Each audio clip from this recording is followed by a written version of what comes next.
found it interesting. Mike Brown in Sacramento, like what really happened? The locker room friction, offensive philosophy. Brown was committed to a read and react offense that relied heavily on player improvisation. Reports surfaced that players, including Fox, preferred more structure and set plays, leading to on-court confusion. The rotation issues. There was an internal disagreement regarding player rotations, specifically Brown's reluctance to play younger defensive talents like Keon Ellis, which frustrated both the locker room and observers. In practice, Brown's intense, detail-oriented practice style, which was credited for the initial turnaround, eventually wore on the players, contributed to tired legs and a lack of buy-in as the losses mounted. Young niggas being pussy. Okay. Yeah, but it's Once again, the young niggas rotations being and pussy. it's the rotations and the read and react thing. I'm hearing the read and react all over again. Cat, you maybe what does that mean? So do you not want to coach? I get that you should go out there. You want everybody to be Tom Brady like and read every play and react to it. Bro, this is not the Golden State Warriors. There's a reason why they were a dynasty. Like, you ever heard? We've seen Andre Iguodala speak in an interview. Pretty smart dude.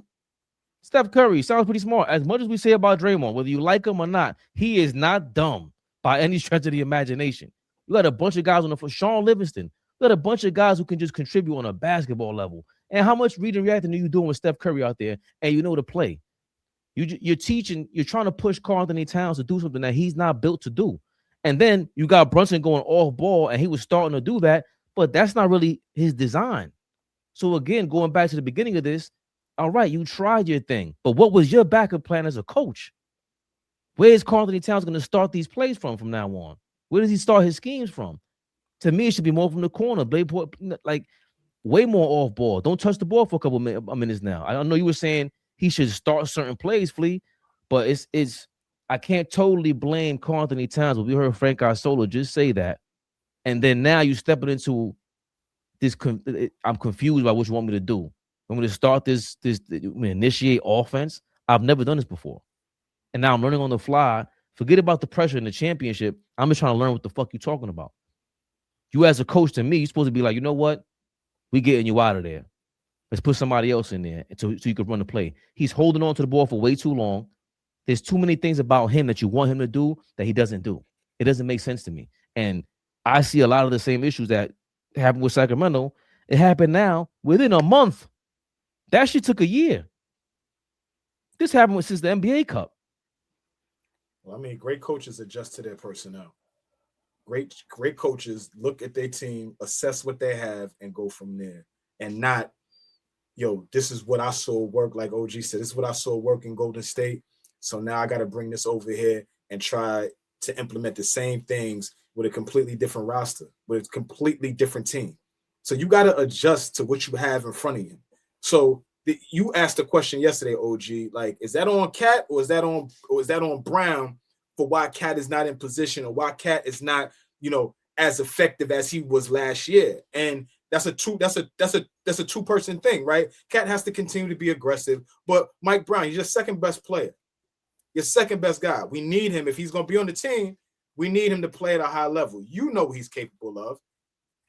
Brown, you've been watching the dude for a decade. You know what he's capable of. When Cat is great, he's great. And when he's not, he's not. So what can we do to put him in position to be great? Brunson has adjusted to any and every coach. It don't matter what kind of coach you throw in front of him. He's going to adjust his game and go out there and get to it. On the flip side, we've seen Cat in press conferences this year say, unfortunately, I've played for such and such amount of coaches and I'm always adjusting. That's bullshit, right? So it's got to work. It's got to work both ways. I'm always about holding the player accountable as opposed to the coach, but it's clear that Mike Brown isn't putting him in the best position to be successful on a night in, night out basis. It's clear. And I think old boy that Cat isn't letting Brown know what is his best position.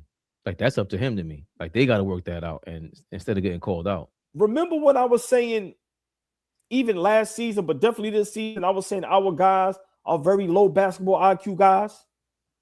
We show it night in and night out on the court, on both ends of the floor. Bad shots after bad shots. On the defensive end, nobody can keep them hands to themselves. We miss assignments. How many times have we seen guys just, I allude to that Atlanta game where Trae Young and them ran the same play 3-4 times in a row, that back cut lob.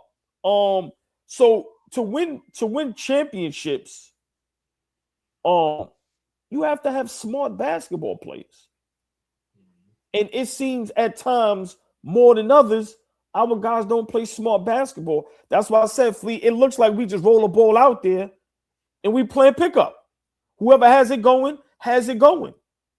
And I have to put that at times on the coach.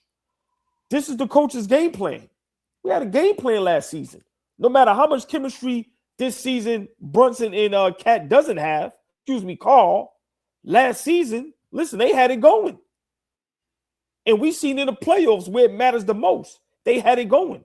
And now this season, this shit looks a mess. And Mike Brown, who we thought had the cachet, everybody, including me, got bamboozled. Oh, Golden State. Let's not forget he was on the coaching staff. He wasn't the fucking head coach. He didn't win a championship. We don't have the personnel for the type of basketball you want to run. So I just think this thing is a mess. And eventually, Mike Brown, he needs to be fired. Listen, the icing on the cake is if we lose tomorrow night. Dale Johnson with a 499. 99. He said Cat plays ball like Clark Kent. Clumsy as fuck, no athletic ability. I never seen a quarter-inch vertical in my life. A quarter-inch vertical is crazy. Crazy. Thulium wants to let us know that OG, oh boy, his pops loves the live rants in the mornings. Blessings to you and the panel, always, my brother. Hold on. Tell Pops we back Tuesday morning. I gotta work tonight. Tell Pops appreciate it. Tell Pops appreciate it. That was the highlight of my night. That's what's up. Lou Bug, thank you for your 199. 199. I don't like the way you try to like back up and then like you overdo the. Right. You can't outclass the. His emoji, his picture. That's a light skinned picture. That's a real light skinned nigga picture right there. Lou Buggy. Yo, Lou Boogie. Lou Buggy. That light skinned picture right there, my brother. I'm not gonna even lie. Like, if they ask what's light skin, if they ask in the definition, what's light skin, Lou Bug's picture should come right up. That's a fact. Lou Bugs. That definitely should be Lou Bugs. That's a fact. Oh boy, TV. They scared, but I'm not. They don't like comentario. Y suscribe.